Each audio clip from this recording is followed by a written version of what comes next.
no, que estamos hablando de que era un sinvergüenza y que Jesús me quería, daba la cara por mí. Entonces, claro, cambió totalmente todo.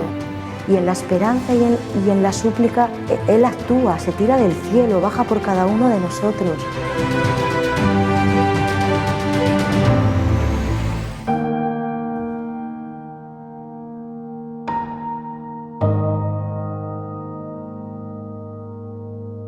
Mi nombre es Lidia y ahora trabajo, en mi tercer vida, digo yo, trabajo como psicóloga. ¿Y de dónde salí? Yo nací en una familia católica en Argentina, en Buenos Aires, notaréis por el acento, que íbamos a misa todos los domingos y la fe era muy fuerte en las mujeres, mi madre, mi tía, mi abuela, mis abuelas, y digamos que era más de rito para la parte masculina, ¿no? Que venimos de una familia de ingenieros básicamente, contadores y médicos, con lo cual esas cosas se veneran mucho, se veneraba mucho el intelecto. Lo que era importante era, esto marca mi vida, ¿no? Era ser inteligente, tener buenas calificaciones, llegar no tanto a una posición económica o a una posición de prestigio, sino que uno tenía que no hacer tonterías, ¿no? Tenía que ser digno, tenía que tener buena educación y ser digno. Me educo en un colegio inglés con compañeros de otras religiones, como podía ser la judía, muchos ateos, y tengo una cultura bastante anglosajona en ese sentido en mi formación. Y luego tengo en mi familia, por las características de Argentina, tengo una tía holandesa, una tía italiana, y mis tíos y mis primos vivían en Estados Unidos, con lo cual siempre mirando al norte, ¿no? Vengo de familia italo-española y siempre para nosotros esto fue, no sé, esas familias que emigran, que están unidas. Emigraron mis bisabuelos, se casaron entre catalanes o valencianos y luego entre italianos, mezclas, y todo esto es un poco un cóctel en el cual yo me educo, donde la mayoría de mis amigas en las casas o se hablaba gallego y se comía al estilo español o se hablaba italiano. Y eso es un poco lo que forma mi pasado. Entonces, además la Argentina siempre estuvo muy influenciada por la psicología, con lo cual yo recuerdo 8 años, tener 8, 9, 10, y en el recreo hablar del complejo de inferioridad, por ejemplo. Estas son cosas que nos movían, ¿no? Todo lo que era psicología, intelecto. Recuerdo estar en la casa de mis abuelos y coger la enciclopedia, buscar P de psicología y leerme todo, ¿no? Devoraba. A la vez que los juegos también eran masculinos en el sentido que, como eran ingenieros, yo armaba un coche con mis tíos, lo pintaba, recuerdo estar con él, pintando coches, jugando con mecanos, era todo un poco armar, pegar. Muñecas recuerdo muy poco, las tenía, pero me encantaba el mundo de investigar, ¿no? Aparte, mis abuelos, yo he estado muy unida a ellos, era mucho de llevarme a explorar distintas cosas, ¿no? También el arte. Mi abuela era la que me llevaba a la ópera o al ballet, entonces era una familia digamos, donde todo lo artístico, lo intelectual era muy valorado. Yo recuerdo ya que con 8 años, escuchando un cassette así de música en inglés muy melancólico, miraba por la ventana y tenía una sensación de esto no puede ser, solo esto la vida no puede ser. O sea, con 8 años, una angustia de decir aquí tiene que haber algo más, que no tenía respuesta, porque aparte la práctica de la fe era dominical. Yo recuerdo haber tomado la comunión sin pena ni gloria, la confirmación, y luego, por coincidencia de la vida, los últimos 4 años del secundario, ya no voy al colegio inglés, sino que voy a un colegio de monjas. E incluso yo no me lo tomaba muy en serio, porque tenía mi mejor amiga anterior, era protestante, el padre era un pastor, conocía el mundo evangélico. Entonces me acuerdo que las monjas me decían, la felicidad o la verdad está en el catolicismo, y yo les decía que no. Era de cabeza abierta, porque venía de un mundo de muchas religiones. Entonces para mí todo tenía que ser abierto y tenía que ser demostrable. Entonces pasé por ese colegio sin más, empecé a estudiar en ingeniería informática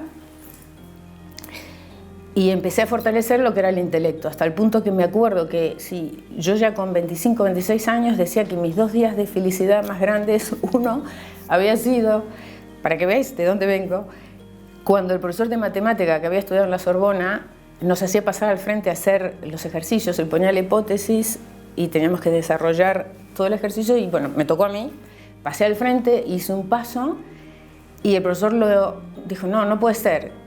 y le explico, y yo había hecho un paso mental. Entonces, cuando él valora que yo había hecho ese paso mental, bueno, para mí ese día no dormí de felicidad. O sea, esta era yo. O sea, lo que me importaba es que un profesor de la Sorbona me dijera que era inteligente, ¿no? Así salgo al mundo laboral, empiezo a trabajar en una muy buena empresa, me mandan a Estados Unidos a hacer un curso, empiezo a trabajar y empiezo otra vez la sensación de vacío. O sea, tenía todo, como 23 años yo tenía todo. Me había ido a vivir sola porque mis tíos se habían ido a Estados Unidos, me prestaron el piso, buen trabajo. Buscaba la felicidad en estar delgada, pensaba que si yo ordenaba mi cabeza en el trabajo y podía tener éxito ahí y subir en los escalafones, eso era la felicidad. Había dejado un noviazgo, esto de la infancia, un noviazgo casto, estos de bien hechos, porque quería esta vida, porque me di cuenta en la entrevista, para que también se vea de dónde venía. Cuando me preguntan si tenía novio, después de 7 años de noviazgo, yo le digo a la psicóloga que no, y yo nunca he mentido. Digo, ¿pero qué me pasa a mí? ¿Por qué digo que no cuando yo tengo un noviazgo? Entonces lo dejé inmediatamente. Y me dediqué a este mundo, y tuve mi primer golpe duro, porque tampoco me alcanzó. La sensación de vacío crecía cada vez más.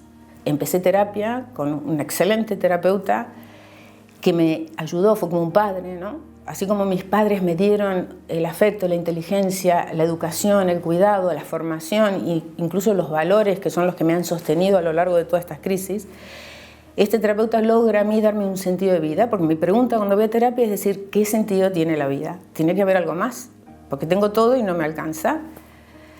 Comienzo a trabajar con él, dejo este trabajo y en el momento que voy a dejar este trabajo conozco al que fue mi primer marido,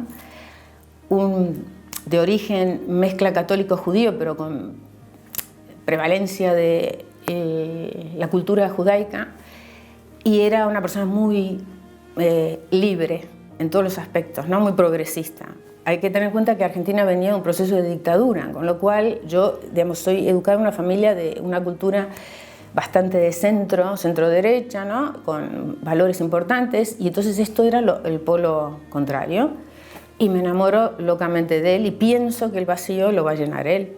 Y yo me acuerdo que yo le decía, porque en ese momento estaba como una especie de depresión, y le decía, mira que yo no soy esta, mira que yo soy mucho más activa. Pues yo estaba como bajita, me dejaba llevar, porque me había podido todo esto, y él me llevaba y yo me enamoré plenamente de él, un hombre guapo, inteligente, luchador por sus derechos, por todo lo que él creía. Y nos casamos. Volví a trabajar y después de casarnos y estar trabajando y estar con él, tampoco otra vez la sensación del vacío. Y dije, bueno, yo me he casado para toda la vida, esto habrá que tirar. No existía el divorcio en ese momento en Argentina. Y 3 años después, la única pelea que en 5 años tuvimos, se me ocurrió a mí decir, de puro orgullo, nos separamos. Me dijo, perfecto, se cambió de habitación y no pude volver a hablar con él. Un hombre excelente, encantador, pero que de repente no me cerró las puertas en ese sentido, ¿no? Yo tampoco fui buena esposa, ¿no? Y lo entiendo, esto de la donación, de la entrega, no, este matrimonio era para mí, para satisfacerme a mí, y él supongo que le pasaría otro tanto, ¿no? Entonces no había por dónde sostenerlo. Entonces otra crisis enorme, me vuelvo a encerrar en el trabajo, estaba haciendo teatro, me meto en el mundo del teatro, donde hay muchísima, digamos, apertura en todos los sentidos, y empiezo a navegar tai chi, teatro, bueno, todo lo que fuera tratar de buscar la vida allí. Sigo con mi terapia, que, digamos, este hombre me sostuvo, me equilibraba en todos estos vaivenes, porque el divorcio era algo escandalizante en esa época. Fui de las primeras personas, ¿no?, que me divorcié en Argentina, con lo cual los amigos todos salían espantados, ¿no? Entonces era como llevar una letra escarlata allí. Y sigo mi vida y me enamoro de un compañero de trabajo mucho menor que yo, queriendo otra vez tapar un agujero, otra vez tapando ese agujero, y me vengo a Europa. Yo había sacado un pasaje por la guerra del Golfo, pero también buscando la vida, digo, bueno, me voy 2 meses a Europa y a ver si me encuentro ahí. Lo tuve que suspender por la guerra del Golfo. El año siguiente me voy, ya estaba viviendo con este hombre, y cuando estoy allí me ofrecen trabajo aquí en España, y él decide venirse, y le ofrecen trabajo a él, decidimos casarnos y vuelta a cambiar, ¿no?, a venir a buscar el futuro aquí.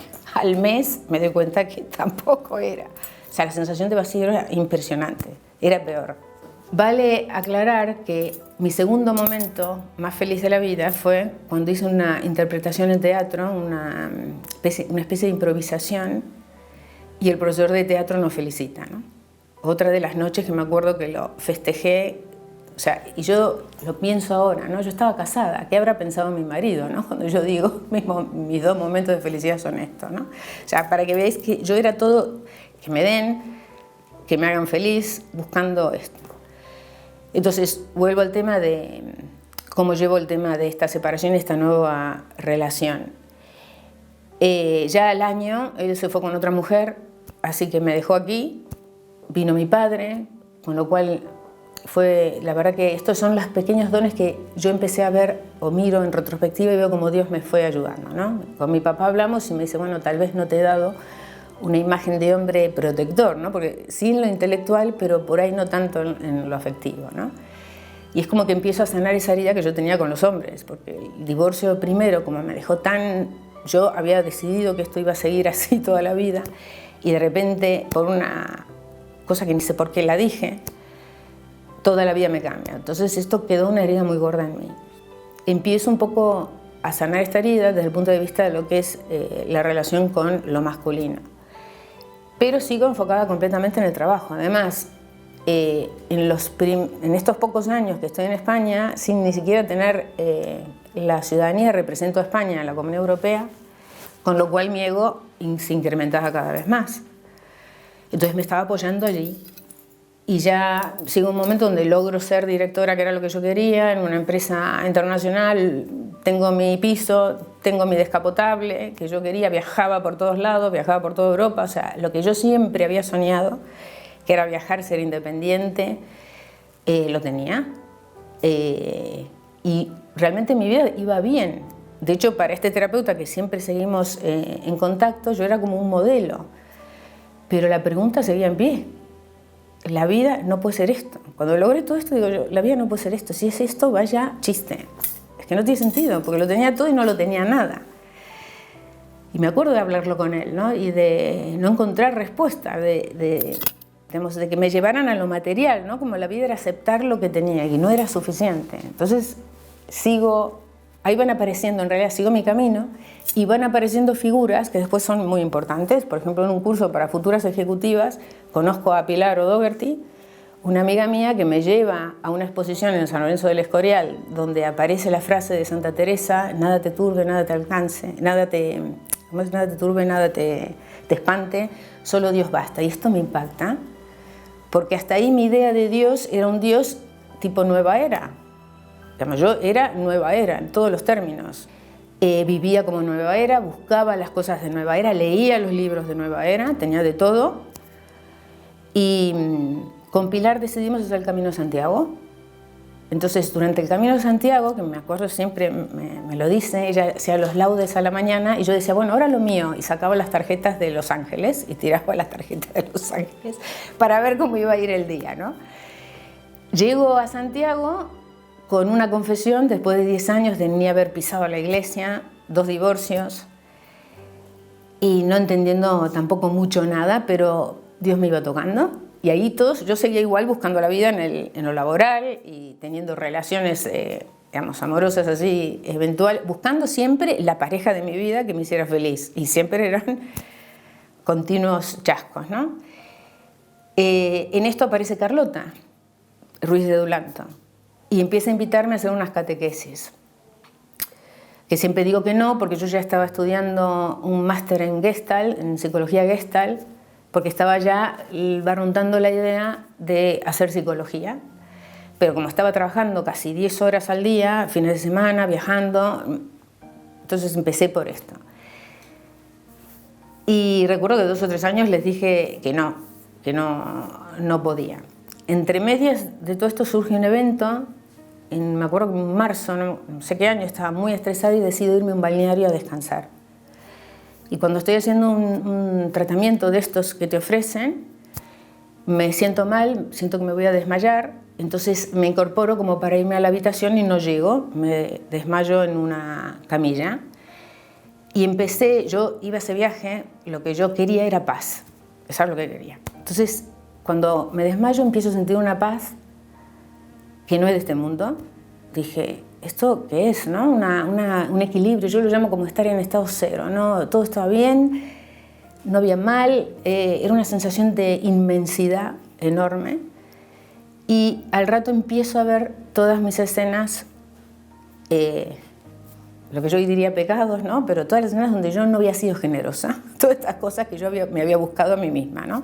Desde mis padres, como no los había valorado, desde mis hermanos, desde todas las personas, mis maridos, los jefes, los compañeros de trabajo, los amigos a los que yo siempre había buscado que ellos me dieran a mí y yo nunca me había dado a ellos, ¿no? Entonces me hizo sentir un dolor del alma tan grande, era tan insoportable, que yo me encontré diciendo, Dios mío, no me dejes morir así.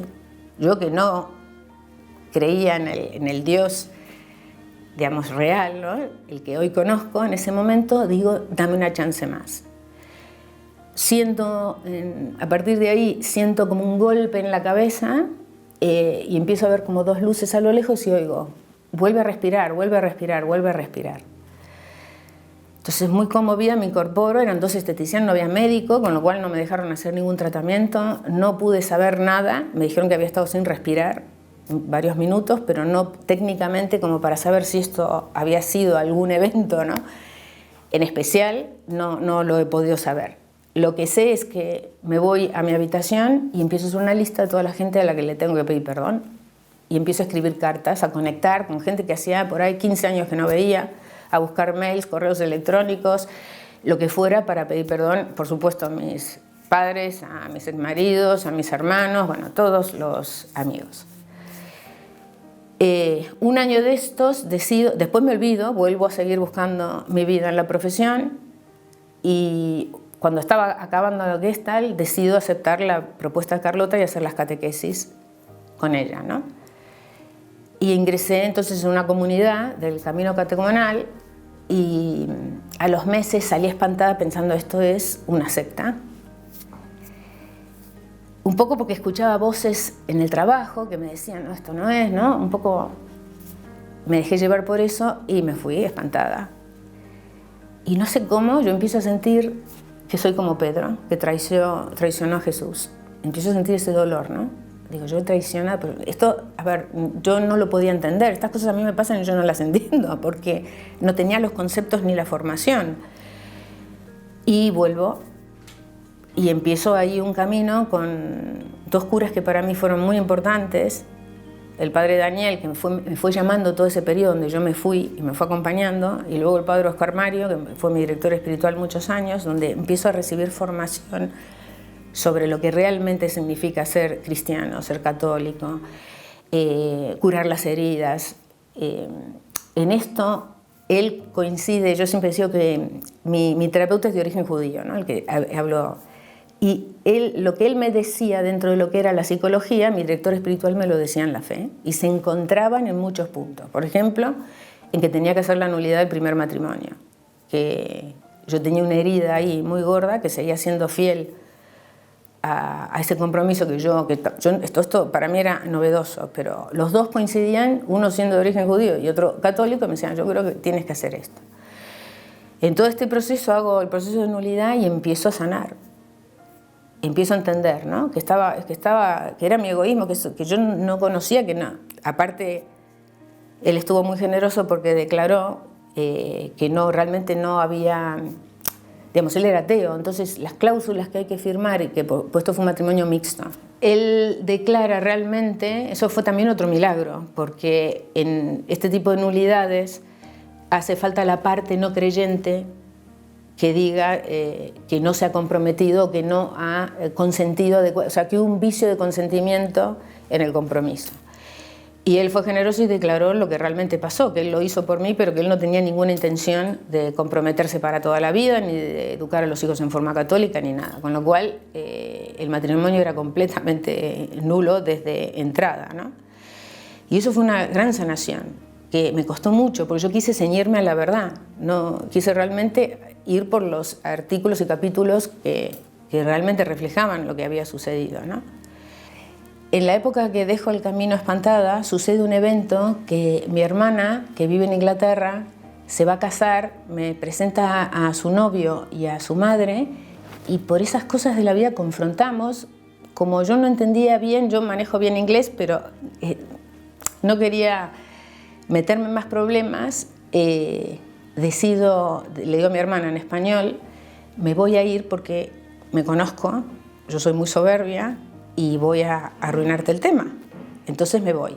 Y tanto el novio como la madre lo comprenden mal, como no entendían español, piensan que yo estoy diciéndole a mi hermana algo contra ellos, cuando yo lo que quería es pídeme un taxi que me voy.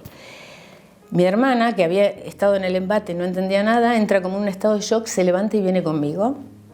Y yo no pude creer cómo mi hermana me quería a mí, porque si hubiese sido yo me hubiese quedado. Yo le decía, quédate, es tu novio, va a ser tu marido, quédate. Y ella me dijo, no, yo te quiero a ti. Te quiero a ti, no me gusta lo que está sucediendo, te quiero a ti. Y se vino conmigo y yo me sentía fatal, ¿no? Yo era la época en que era soberbia, orgullosa y solo me importaba mi ombligo. Y llega a casa y abre la Biblia y encuentra una lectura donde empieza a fiarse de Dios. Y lloramos juntos esa noche. Al día siguiente nos metimos en una iglesia que era The Church of England y nos acogieron, estuvimos rezando y demás, y yo me quedé muy impactada porque me tuve que volver a España y él había roto, a consecuencia de esto, él rompió la boda. Y mi hermana seguía rezando y fiándose de Dios. Y yo pensando, he roto la boda de mi hermana, vaya desastre soy, no sabía cómo pedirle perdón y me impactó soberbia muchísimo, sobre todo la fe, porque se puso a rezar. Yo, de alguna manera, este Dios Nueva Era, me puse a rezarle y como a los días, John, el marido, le volvió y le dijo que se lo había pensado bien y que se casaban, con lo cual yo ahí recién respiré.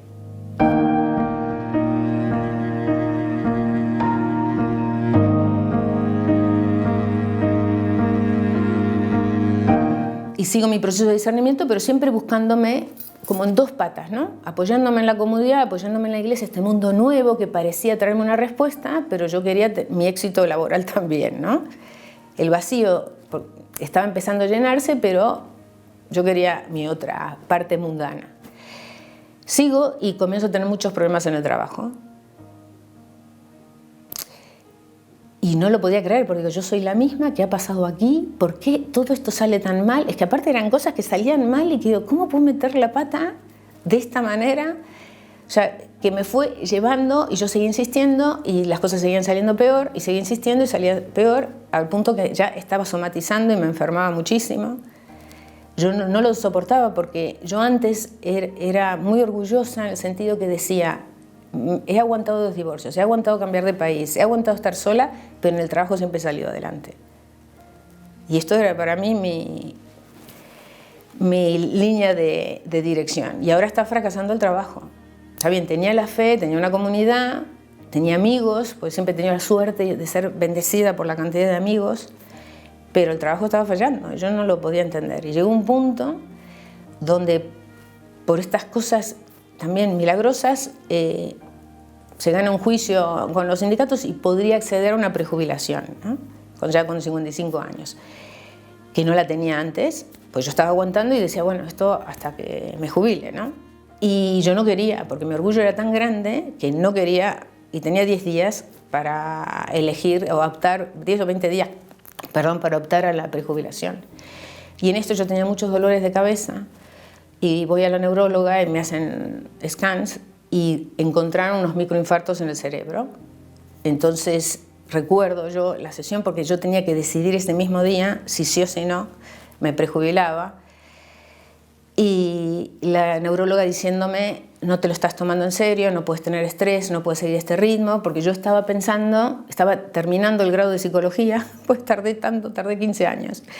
Entonces pensaba, tengo que dar psicoanálisis y tengo que hacer un máster, y si tengo microinfartos no voy a poder estudiar, yo voy a ser tonta, ya me imaginaba lo peor. Digo, lo que era para mí crucial, lo que siempre me dijeron que es importante, esta vez no solo era el trabajo, sino que era mi cerebro, que ya podía tener un riesgo de hemorragias y de quedarme no sé en qué situación.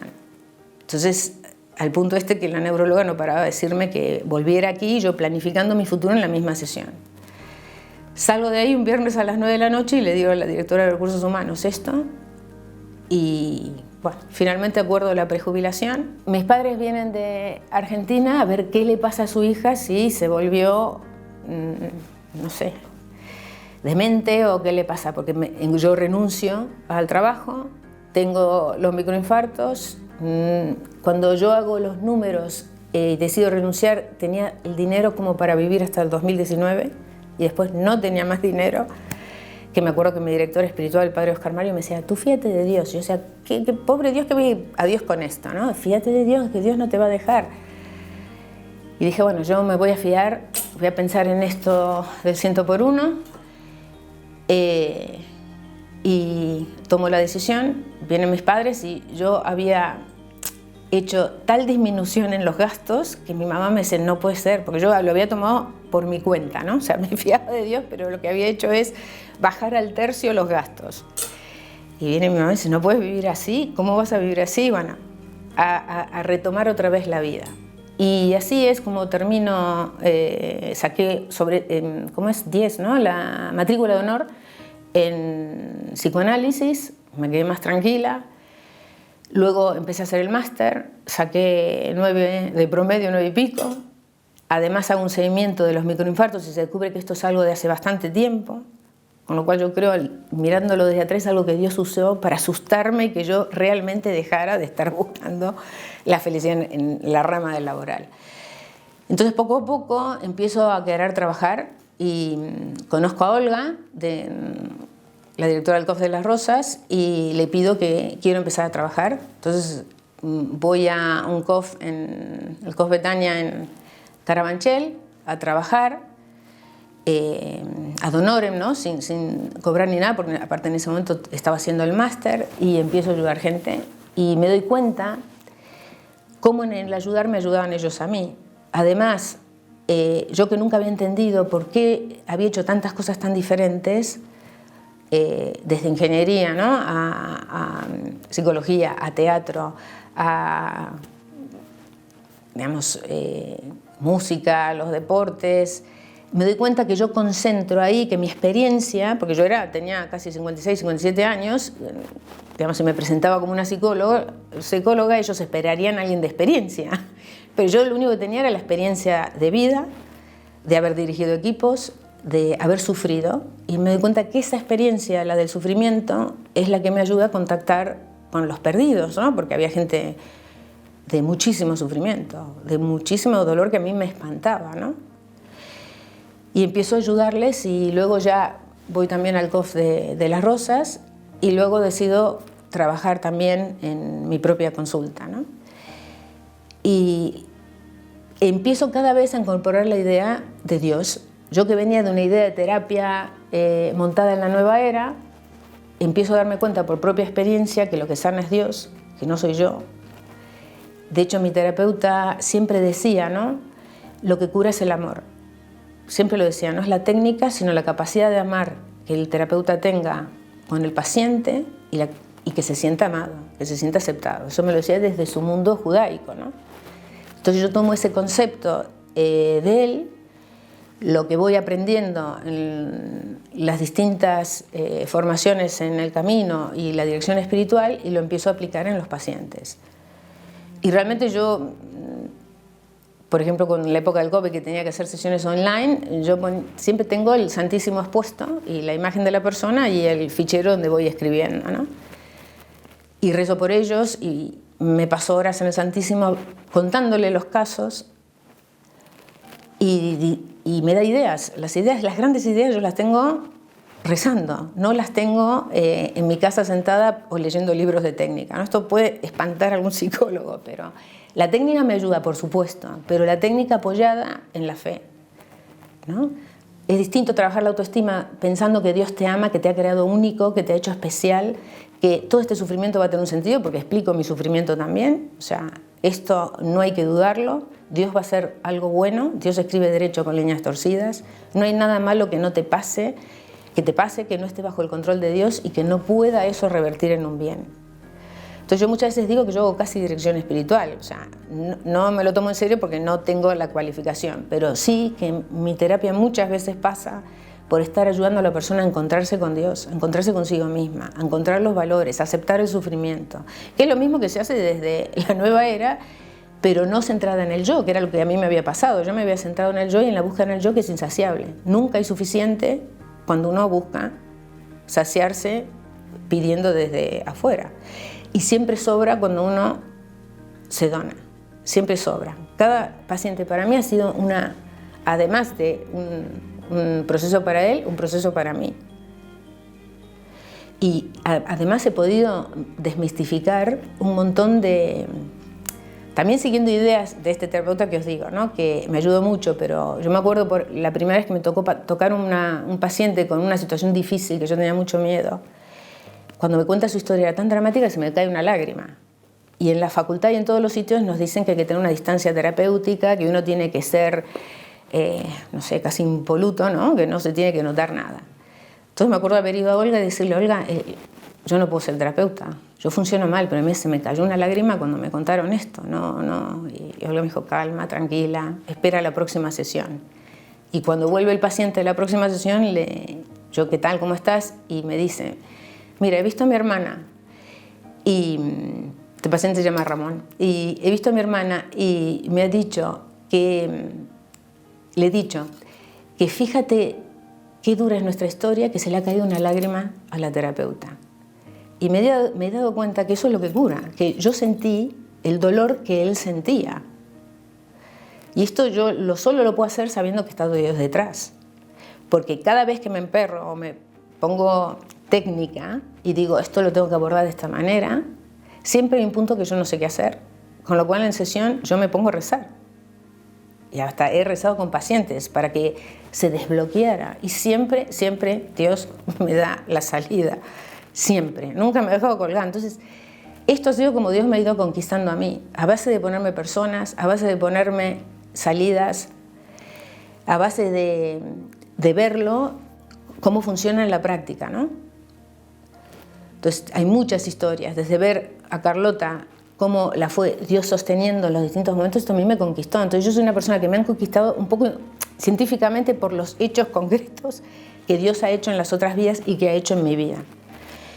Y esto es un poco mi historia. Entonces llego aquí dando testimonio de Dios, el vacío está completamente lleno, siempre y cuando yo, como la vid, como el sarmiento, me agarre a la vid.